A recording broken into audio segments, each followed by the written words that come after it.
Olá, pessoal! Eu sou a professora Isa. Hoje nós vamos falar de geradores elétricos e força eletromotriz em mais uma aula de física.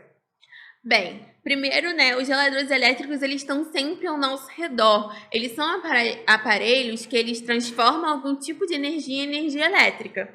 Então, por exemplo, no nosso dia a dia, a gente utiliza muito pilhas e baterias. Então, esses tipos de geradores eles vão transformar energia química em energia elétrica. Os geradores, idealmente, o nosso ideal de sempre da física, sonhadores, é que toda a energia fornecida vai diretamente para o circuito. Então, assim, sei lá, se o gerador ele vai gerar, sei lá, 10 volts, todos esses 10 volts vai para o circuito. E aí, só que existe nos geradores uma diferença de potencial entre suas extremidades, né? Igual a pilha, que tem o positivo e o negativo. E por conta dessa DDP, existe uma que a gente vai chamar elas de FEM, que é a nossa força eletromotriz, que vai ser simbolizada por esse Ezinho aqui, ó, que é uma letra grega que se fala epsilon, tá? Então, o epsilon é a nossa força eletromotriz, que é a diferença de potencial entre os terminais, tudo bem? Só que nada da vida são flores, sempre existe uma perda, né, na natureza. E que a gente vai chamar de geradores usuais. Esses geradores usuais, eles vão possuir uma resistência interna, que a gente vai chamar aqui de Rzinho. E aí, ele faz parte de ele vai fazer o quê? Ele vai transformar uma parte dessa energia, dessa DDP que é gerada, vai ser perdida em forma de calor, né? Então, que a gente viu lá, o efeito Joule, que pega energia elétrica e transforma em calor. Então, é isso que o Rzinho vai fazer. Então, assim, como, por exemplo, quando a gente usa baterias, né? Então, por exemplo, a bateria do nosso computador. Às vezes, o nosso computador fica quente a bateria, né? O computador em si pode ficar calor e tudo mais, a bateria, às vezes, aquece muito. Então, aquela bateria, ela tem uma resistência interna, Rzinho, e que faz com que uma parte da energia gerada pela bateria se transforma em calor e ela fica super quente. Acontece isso também com as pilhas e por aí vai. Então, o Rzinho, ele faz uma perda pro nosso circuito, né? E aí, ele sempre vai ter esse Rzinho, usualmente, né? Nada é ideal na vida. E é isso. E aí, existe uma equação para o gerador, né? A gente lembra, né, que a gente viu lá na nossa lei que U é igual a RI. Mas o circuito, quando a gente tem um geradorzinho, a gente vai ter que considerar a FEM da nossa fonte, né? O que vai gerar o DDP para o nosso circuito. Então, a gente tem que a DDP vai ser a FEM menos o Rzinho, né, que é a resistência interna dela, multiplicado pela corrente que está passando pelo gerador. Então, a gente tem a DDP, que vai ser de fato gerada pelo nosso circuito, que é o U, a FEM, que é o epsilon, e o RI, que vai ser o que vai ser perdido do gerador por conta da sua resistência interna, que é perdido em forma de calor. E aí, existe uma coisa também chamada curto-circuito no gerador. A gente viu, né, nos outros circuitos, que é quando a gente coloca um fiozinho e ele vai preferencialmente vai preferir esse menor, né, caminho. E aí, se a gente colocar um fio de resistência interna desprezível, então a gente colocar aqui entre as extremidades, existe uma máxima corrente que o gerador ele pode ter. E essa máxima corrente vai percorrer esse fio. E aqui chamamos de corrente do curto-circuito. Claro, né, gente? Eu espero que vocês não façam isso, mas assim, se você colocar um curto-circuito numa pilha, ela vai queimar, ela vai parar de funcionar, né? Mas assim, a gente estuda o curto-circuito porque é interessante a gente ver, né, qual é essa corrente máxima que o gerador pode obter.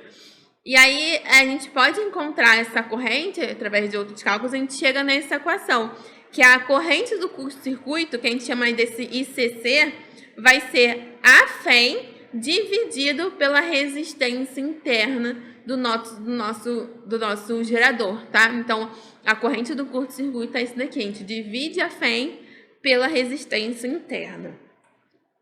E existe uma lei que é a lei de Poulet. O que ele quer falar pra gente? Olha, a DDP que atravessa o circuito deve ser a mesma do gerador. Então, quando a gente tem um circuito, né, que está sendo ligado a esse gerador, a DDP que a gente consegue calcular no gerador tem que ser a mesma que está sendo passada pelo nosso circuito. Então, se a gente utilizar um circuito simples, que eu tenho apenas uma única resistência, eu vou ter o seguinte, eu tenho que a DDP do gerador, como a gente viu, vai ser o epsilon, que é a FEM, menos a resistência interna multiplicado pela corrente que passa pelo gerador. Enquanto a do circuito vai ser RI, né? Então, o DDP é igual a resistência do que está passando no circuito, então, no caso, a resistência dessa lâmpada, multiplicada pela corrente que passa pelo circuito. E aí, só que os dois têm que ser iguais. Então, eu tenho que o Rzinho é igual ao epsilon menos o RI. Se eu rearranjar isso daqui, eu vou ter que a corrente do meu circuito vai ser igual a FEM dividido pela resistência do circuito mais, né, a resistência interna. E essa é a nossa lei de Pouillet. Então, gente, é o seguinte, olha, nesse caso, a gente simplificou e colocou uma resistência interna. Mas, Isabela, se eu tiver mais de uma resistência, o que eu vou fazer?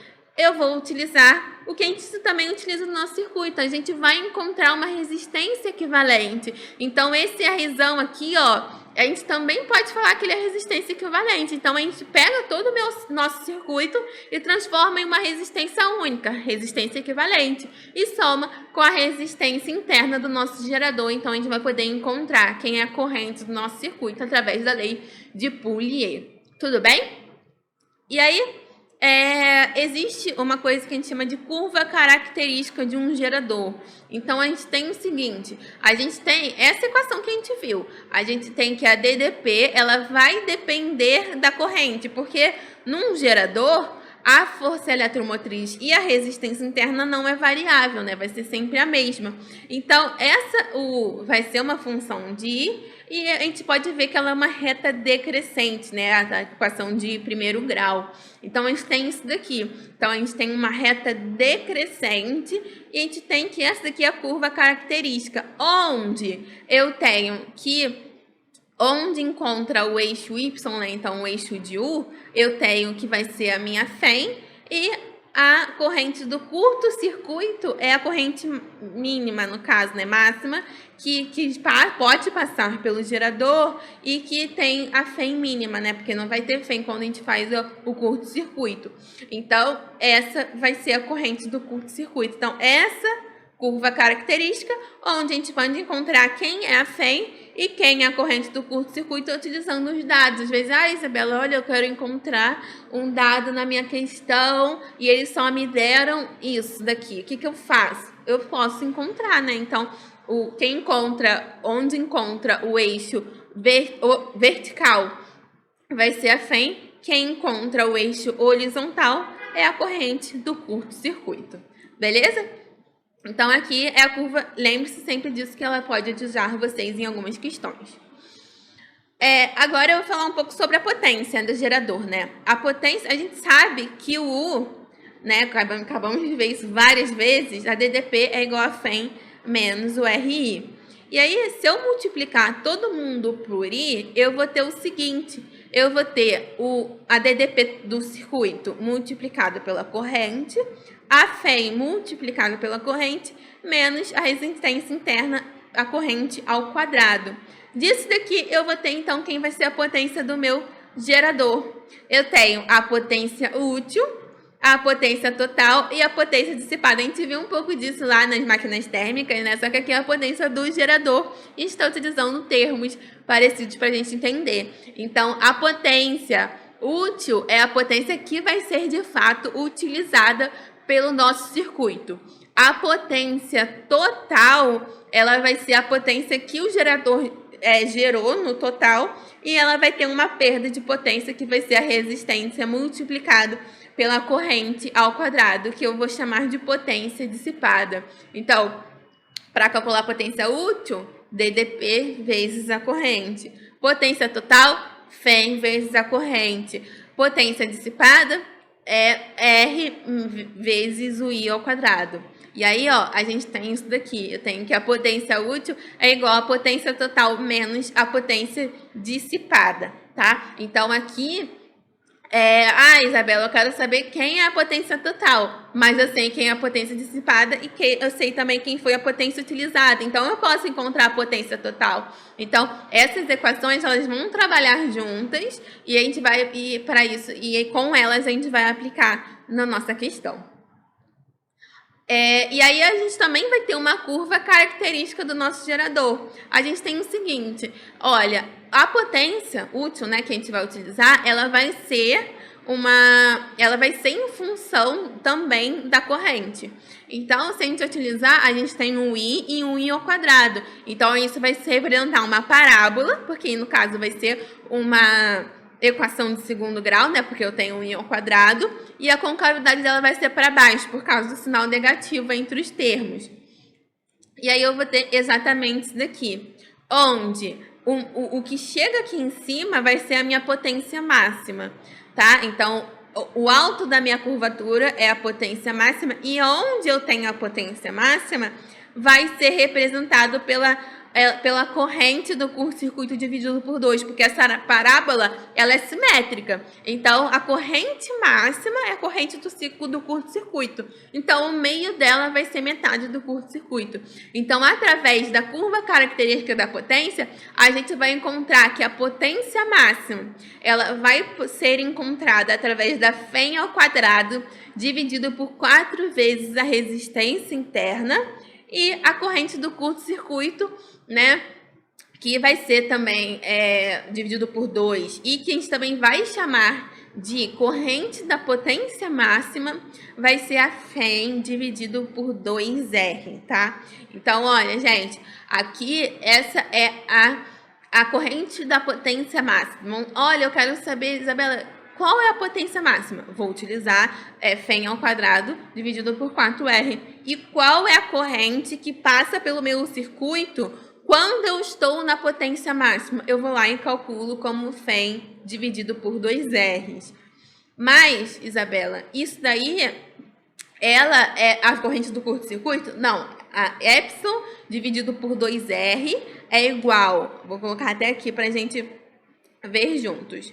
A gente tem que isso daqui vai ser a corrente do curto-circuito dividido por 2, tá? Então, eu posso encontrar, de fato, a corrente do curto-circuito através dessa equação, onde epsilon dividido por 2R vai ser a corrente do curto-circuito dividido por 2, porque é o que a gente viu, né? A corrente do curto-circuito também é isso.